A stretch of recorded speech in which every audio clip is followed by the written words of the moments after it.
Hello students, ધોરણ 8ની અંદર આજના વિડીયોની અંદર હિન્દી વિષયમાં આપણે પાઠ બીજો છે જેનું નામ છે ઈદગાહ છે. બે ભાગમાં આપણે વિડીયો બનાવેલો છે. જેના પહેલા ભાગની અંદર આપણે થોડા પાઠની સમજ મેળવવાની છે અને બીજા ભાગની અંદર પાઠને પૂરો સમજીશું. તો હિન્દી વિષયમાં તમારા પાઠ્યપુસ્તકની અંદર પાઠ બીજો છે, પેજ નંબર 8 ઉપર. એને ભણવાની શરૂઆત કરીએ. આ પાઠના લેખક જે છે એનું નામ છે આપણા હિન્દી સાહિત્યના બહુ જ સારા અને ખૂબ જ મહાન લેખકોમાં જેનું નામ છે એવા શ્રી પ્રેમાનંદનું નામ પ્રેમચંદ. એમણે બનાવેલી આ રચના છે, એમણે લખેલો આ પાઠ છે, જેમનો જન્મ સન 1880માં અને નિધન એમનો દેહત્યાગ થયો છે 1936ની સાલમાં. હવે આ પાઠને સમજતા પહેલાં આપણે પાઠની થોડી પ્રસ્તાવના સમજી લઈએ. આ પાઠ શેના વિશે લખેલો છે? તો પાઠની અંદર એક બાળકની વાત કરેલી છે, જેના માતા પિતાનું બહુ જ્યારે બાળકની ઉંમર ખૂબ નાની હતી ત્યારે જ અવસાન થયેલું છે. હવે એના માતા પિતાના મૃત્યુ પછી એ બાળક એમના દાદી સાથે હવે રહે છે અને દાદી સાથે પોતાનું જીવન વિતાવે છે. એક સમયની વાત છે કે જ્યારે એ બાળકના જીવનમાં એક સારો તહેવાર આવે છે, જે ઈદનો તહેવાર છે. ઈદના તહેવારની અંદર બાળક ખૂબ ખુશ છે, ખૂબ આનંદિત છે અને પોતાની ઉંમરના બીજા બાળકો સાથે એ આ તહેવારને ઉજવવા માગે છે. એમના દાદીની પણ એવી ઈચ્છા છે કે બાળક છે એ આ તહેવારને ખૂબ સારી રીતે ઉજવી શકે. પણ એમના ઘરની પરિસ્થિતિ ખૂબ જ દયનીય છે, ખૂબ ખરાબ છે. એમના ઘરની અંદર ઈદના દિવસે ખાવા માટે અનાજ પણ નથી અને એટલું ધન પણ નથી કે ખર્ચ કરીને અનાજ લઈ આવી શકે. આવી પરિસ્થિતિમાં જ્યારે ઈદનો તહેવાર આવે છે ત્યારે એના દાદીને ખૂબ અફસોસ થાય છે કે આના કરતાં તો આ કોઈ પણ તહેવાર આવ્યો ન હોત તો સારું હતું. તહેવાર આવ્યો છે તેમ છતાં હું બાળકને કાંઈ પણ મદદ કરી શકું એમ નથી, બાળકને ખુશ કરી શકું એમ નથી. તો એમના દાદીને ખૂબ અફસોસ થાય છે. બાળક બીજા એના મિત્રો સાથે ઈદગાહ એટલે કે જ્યાં ઈદના દિવસે મુસલમાન ભાઈઓ જ્યારે નમાઝ પડવા જે જગ્યાએ જાય છે એને ઈદગાહ કહેવામાં આવે છે. તો ઈદગાહ ઉપર પોતાના બાળ મિત્રો સાથે પોતાના મિત્રો સાથે જાય છે ત્યારે રસ્તામાં અલગ અલગ પ્રકારના રમકડાઓની અલગ અલગ પ્રકારની મીઠાઈઓની દુકાન આવે છે, જે સ્વાભાવિક રીતે એક બાળકને આકર્ષિત કરતી હોય છે. તો ત્યાર પછી એ બાળકના મનમાં કયા પ્રકારના ભાવ ઉત્પન્ન થાય છે, એ બાળક ત્યારે ઈદગાહમાં જઈને શું કરે છે અને એ કર્યા પછી એના દાદીને શું અનુભવ થાય છે એના વિશેની આ પાઠમાં ચર્ચા કરેલી છે. તો આપણે વધારે વાત ન કરીએ અને આ પાઠને આગળ સમજવાનો પ્રયત્ન કરીએ. પેજ નંબર 8 ઉપર પાઠની શરૂઆત થઈ છે. રમઝાન કે પૂરે 30 રોज़ों के बाद आज ईद आई है. 30 रोज़ा पूरा થયા પછી આજે ઈદ આવી છે. कितना मनोहर कितना सुभावना प्रभात है. કેટલી સરસ મજાની સવાર છે. आज का सूर्य देखो कितना प्यारा कितना शीतल है. मानो संसार को कोई ईद की बधाई दे रहा है. આખા વિશ્વને ઈદની વધામણી આપતો હોય તેવો સૂર્ય ઉગ્યો છે. गाँव में कितनी हलचल है. ગામમાં કઈ પ્રકારની હલચલ છે એના વિશે વાતચીત કરે છે. ईदगाह जाने की तैयारियां हो रही है. બધા ईदगाह જવા માટેની તૈયારીઓ કરી રહ્યા છે. किसी के कुर्ते में बटन नहीं है, पड़ोस के घर में सुई धागा लेने दौड़ा जा रहा है. किसी के जूते कड़े हो गए हैं, उनमें तेल डालने के लिए तेली के पास भागा जाता है. जल्दी जल्दी बालों को सानी पानी दे दे. ईदगाह से लौटते लौटते दोपहर हो जाएगी. 3 कोस का पैदल रास्ता, फिर सैकड़ों आदमियों से मिलना बैठना. दोपहर के पहले लौटना असंभव नहीं है. लड़के सबसे ज़्यादा प्रसन्न हैं. આખા ગામની અંદર આ પ્રકારનું વાતાવરણ છે. જેના કુર્તામાં બટન નથી એ કુર્તામાં બટન લગાડવા માટે સોયને દોરો લઈને કુર્તામાં બટન લગાડવાનો પ્રયત્ન કરે છે. જેના જૂતા કડક થઈ ગયા છે તે જૂતામાં તેલ લગાવીને તેલિયા પાસે જાય છે, જેથી કરીને નવા જૂતા પગમાં પહેરી શકે. જલ્દી વાળને ધોઈ અને એમાં તેલ લગાવીને લોકો તૈયાર થવાનો પ્રયત્ન કરે છે, જેથી કરીને એમને ઈદગાહ જવાનું મોડું ન થાય. અને અત્યારથી એટલા માટે તૈયાર થાય છે કારણ કે ઈદગાહથી પાછા આવતા એને ઘણો બધો સમય લાગવાનો છે. એટલે ટૂંકમાં આખા ગામની અંદર એક સકારાત્મક ઉર્જાનો અને આ ઉત્સાહને આ જે તહેવાર છે ને ઉજવવાનો અલગ પ્રકારનો ઉત્સાહ જોવા મળે છે. किसी ने एक रोज़ा रखा है वह भी दोपहर तक, किसी ने वह भी नहीं, लेकिन ईदगाह जाने की खुशी उनके हिस्से की चीज़ है. रोज़े बड़े बूढ़े के लिए होंगे, इनके लिए तो ईद है. रोज़ ईद का नाम रटते थे, आज वह ईद आ गई. નાના બાળકો છે એમણે કોઈએ રોજે રોજના રોજા રાખ્યા નથી. કોઈ એક રોજું રાખ્યું છે, કોઈ 2 રોજા રાખ્યા છે. અને બાળકો એવું માને છે કે રોજા છે એ જે વૃદ્ધો છે, જે મોટી ઉંમરના લોકો છે એમના રાખવા માટેનું એક તપ છે. નાના બાળકો એ રોજા રાખવાની જરૂર છે નહીં. એ તો માત્ર ને માત્ર શેના માટે આનંદિત છે, ઉત્સાહી શેના માટે છે? ઈદગાહ જવા માટે. શું કામ આનંદિત છે હવે આવશે આગળ. अब जल्दी पड़ी है कि लोग ईदगाह क्यों नहीं चलते. उनकी अपनी जेबें तो जेबों में तो कुबेर का धन भरा हुआ है. बार बार जेब में से अपना खजाना निकाल कर गिनते हैं और खुश होकर फिर रख देते हैं. બાળકો છે એ પોતાના ખિસ્સામાં જે પૈસાઓ છે એ વારે વારે કાઢી અને વારે વારે ગણીને પાછા ખિસ્સામાં મૂકી દે છે. महमूद गिनता है 1, 2, 10, 12, उसके पास 12 पैसे. महमूद पास कितना है? 12 पैसा. मोहसिन के पास 1, 2, 8, 9, 15 पैसे हैं. मोहसिन पास 15 पैसा है. इन्हीं अनगिनत पैसों से अनगिनत चीज़ें लाएंगे. એવું વિચારે છે કે આ જે પૈસાઓ છે એનાથી અમે અલગ અલગ પ્રકારની વસ્તુઓ લઈ આવશું. ખિલોના, મીઠાઈયા, ગેંદ ઓર જાને ક્યાં ક્યાં કઈ કઈ વસ્તુઓ લઈ આવશું. રમકડા, મીઠાઈઓ, પછી અલગ અલગ પ્રકારના સાધનો, ઘણી બધી વસ્તુઓ અમે આ પૈસાથી ખર્ચીને લઈ આવશું. ઓર સબસે જ્યાદા પ્રસન્ન હે હામિદ. હામિદ જે છે એ સૌથી વધુ પ્રસન્ન છે. हामिद देखाव केवो छे विषय बातचीत करी है. गरीब सूरत, दुबला पतला लड़का जिसका बाप गत वर्ष हैजे की भेंट हो गया, फिर 1-2 दिन में माँ भी मर गई. अब हामिद अपनी बूढ़ी दादी अमीना की गोद में है और उतना ही प्रसन्न है. हामिद देखाव केवो छे? एकदम गरीब है, दुबळो पातळो छोकरो है जेना पितानुं अवसान एक हैजानी बीमारीना कारणे गया वर्षे थई गयुं અને થોડા દિવસ પછીની માતાનું પણ અવસાન થઈ ગયું. હવે હામિદ છે એ પોતાની દાદી જેનું નામ છે अमीना एनी साथे रहे छे अने एटलो प्रसन्न छे. हामिद के पाँव में जूते नहीं है. हामिद पास जूता नहीं. सिर पर एक पुरानी टोपी है जिसका गोटा काला पड़ गया है. जूनी एक टोपी है कि जेनो गोटो उपरनु जे फूमको अपने गुजराती में कहीए खूब काळुं पड़ी गयुं छे कारण के टोपी घणी जूनी है. फिर भी वो प्रसन्न है, तेम छतां पण ए प्रसन्न है. अभागीन अमीना अपनी कोठरी में बैठी रो रही है. अमीना है ये पोतानी जातने अभागण माने छे कारण के एनी पासे कोईपण प्रकारनी व्यवस्था एवी नथी के जेनाथी हामिदने खुश करी सके. आज ईद का दिन और उसके घर में दाना भी नहीं है. जे मैं तमने आगळ वात करी एना घरमां एक अन्ननो दाणो नथी. इस अंधकार और निराशा में वह डूबी जा रही है. अंधकार और निराशा में डूबी गई है. किसने बुलाया था इस निकोड़ी ईद. कोई मनमा ने मनमा विचार करे छे के आ ईदनो तहेवार शुं काम आव्यो. अमीना का दिल कचोट रहा है, एनु दिल दुखी थाय छे. गांव में बच्चे अपने अपने बाप के साथ जा रहे हैं. हामिद का बाप अमीना के सिवाय और कौन है.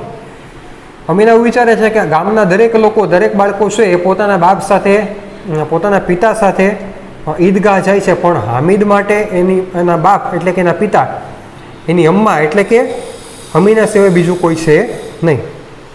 उसे कैसे अकेले जाने दे. उस भीड़ भाड़ में बच्चा कहीं खो गया तो क्या होगा. अमीना विचारे थे कि भीड़ भाड़ की अंदर मारू बाळक जो खोवाई जशे, हामिद खोवाई जशे तो शू थाय. नहीं, अमीना उसे यो न जाने देगी, एने एकलो जवा देशे नहीं. नन्ही सी जान 3 कोस चलेगा कैसे. 3 कोस एटले एक एकम है लंबाई मापवानो. पहलाना समय में जेम अत्यारे किलोमीटर, मीटर एक एकम है लंबाई मापवानो, एवी रीते पहलाना समय में कोस नामनो एक एकम हतो. 3 कोसनुं जे अंतर है ए हामिद एटलो नानकड़ी उमर में केवी रीते चाली शकशे. पैरों में छाले पड़ जाएंगे, जूते भी तो नहीं. अमीना विचारे छे कि एना पगमां जूता नहीं, एना पगमां चप्पल के बूट नहीं, तो एटલું બધું ચાલશે તો એના પગમાં છાળા પડી જશે. कुल 2 आने पैसे बच रहे हैं.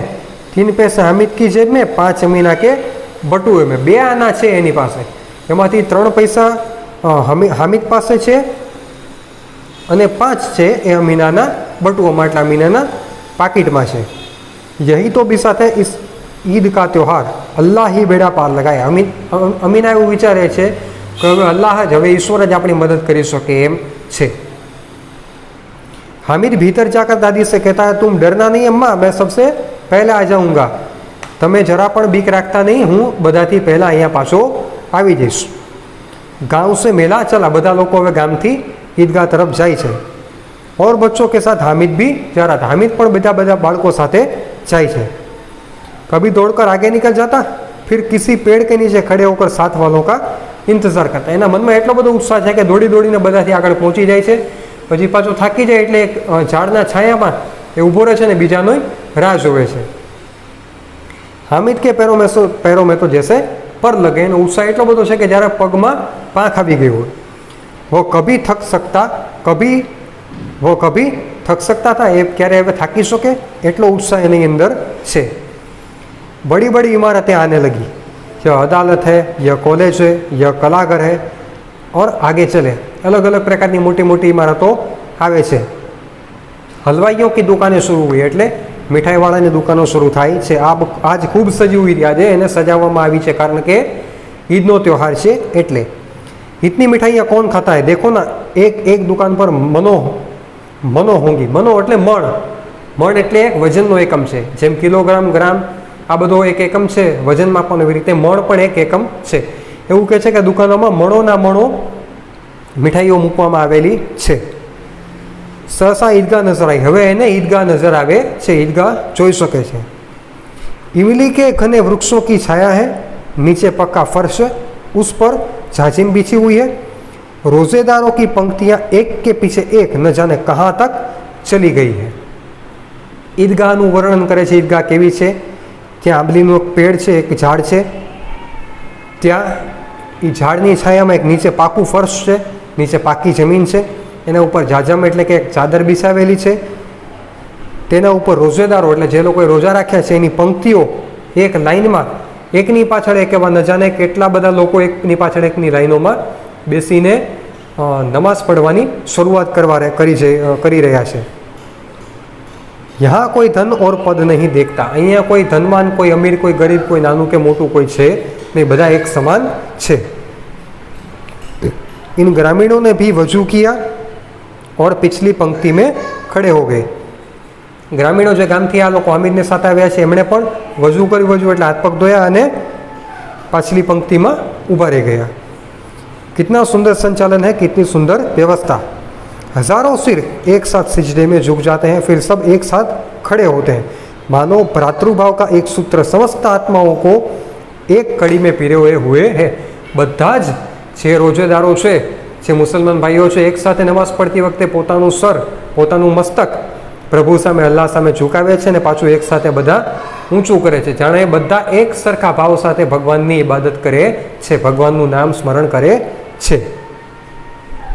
नमाज खत्म हो गई, लोग आपस में गले मिल रहे। नमाज पूरी थी और लोगों एक बीजा ने गले मળી રહ્યા છે। अब मिठाई और खिलौनों की दुकानों पर धावा होता है।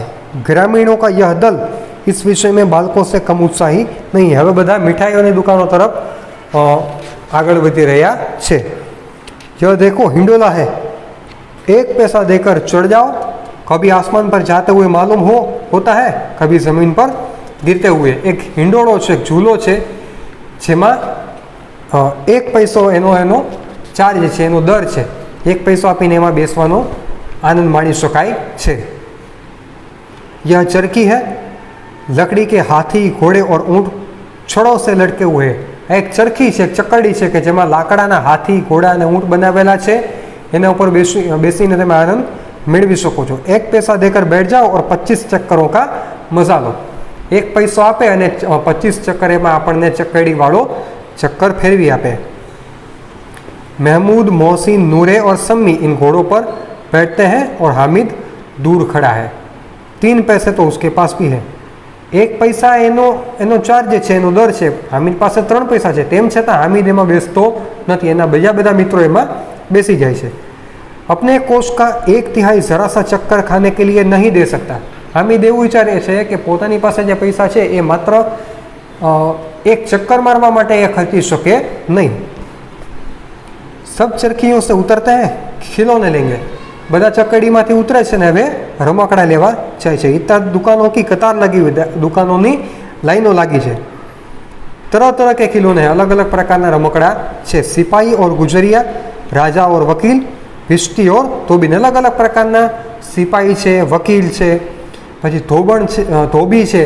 अलग अलग પ્રકારના દેખાવવાળા, અલગ અલગ પ્રકારના પોશાકોવાળા રમકડાઓ ત્યાં વેચવામાં આવી રહ્યા છે. વાહ, લગતા હે અબ બોલના હી ચાહતે હૈ. એટલો દેખાવ એટલો સરસ છે કે હમણાં માનો કે બોલી જશે. महमूद सिपाही लेता है. महमूद શું લે છે? सिपाही ले છે. खाकी वर्दी और लाल पगड़ी वाला, कंधे पर बंदूक रखे हुए, मालूम होता है कि अभी कवायद किए चला आ रहा है. એવું લાગે કે આ એક પરેડમાંથી ચાલ્યો આવે છે, એટલો સરસ એનો દેખાવ છે. ખાકી વર્દી, હાથમાં બંદૂક અને માથા ઉપર લાલ टोपी, लाल पागड़ी. मोहसिन को भिष्टी पसंद आया है. कमर झुकी हुई, ऊपर मशक रखे हुए हैं, मशक का मुंह एक हाथ से पकड़े हुए, कितना प्रसन्न है. भिष्टी એટલે પાણી ભરવા વાળો, જેના હાથમાં એક મશક છે એટલે પાણી ભરવાનું ચામડાનું સાધન. મોહસિન છે એ भिष्टीનો જે રમકડું છે એ ખરીદે છે. बस मशक से पानी उड़ेलना ही चाहता है. नूरे को वकील से प्रेम है. काला चोगा, नीचे सफ़ेद अचकन, अचकन के सामने की जेब में कड़ी, सुनहरी जंजीर, एक हाथ में कानून का पोथा लिए हुए. मालूम होता है अभी किसी अदालत से जिरिया या बहस किए चला रहा है. नूरे છે એને વકીલનું રમકડું ગમે છે, જેણે કાળા કલરનો કોટ પહેર્યો છે, સફેદ કલરનું અચકણ પહેર્યું છે અને અચકણના સામેની ડાબી તરફના ખિસ્સાની અંદર એક ઘડિયાળ છે, જેમાં સોનાની ચેન છે અને એક હાથમાં એના વકીલના જે પુસ્તકો એ પુસ્તકો પણ એને હાથમાં પકડેલા છે, જાણે કોઈ જગ્યાએથી વકીલાત કરીને કોઈ પણ પ્રકારની દલીલ કરીને આવી રહ્યો હોય. ये सब 2-2 पैसे के खिलौने हैं. हामिद के पास कुल 3 पैसे हैं. इतने महंगे खिलौने कैसे ले?